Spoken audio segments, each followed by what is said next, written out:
Magandang hapon! Kumusta po? Narito po ulit ang update natin para sa lagay ng ating panahon.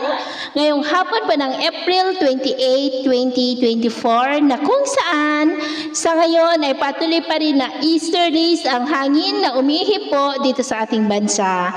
Walang anumang sama ng panahon sa loob at labas ng ating area of responsibility at wala pa rin pong bagyo na namamataan na tatawid dito sa ating bansa for the next 5 to 7 days ay nananatili pa rin na storm free po tayo. At sa lagay ng ating panahon, ngayong hapon ay maayos ang panahon sa malaking bahagi ng ating bansa, mainit at maalinsangan pa rin ang panahon, pero may tsansa pa rin ng maulap na kalangitan with isolated rain sa ilang bahagi ng Ilocos Region, Cordillera, Pangasinan, Camarines Norte, ilang bahagi ng Mindoro, Sulu Archipelago, Zamboanga Peninsula at Lanao Provinces. At mamayang gabi, posible pa rin ang mga pag-uulan sa ilang bahagi ng Northern Luzon, Central Luzon, ilang bahagi ng Zamboanga Peninsula, kaya mag-ingat po tayo sa posibleng banta ng mga pagbaha at pagguho ng lupa, lalo na po at posible ang may kalakasan ng mga pag-uulan sa ilang bahagi po.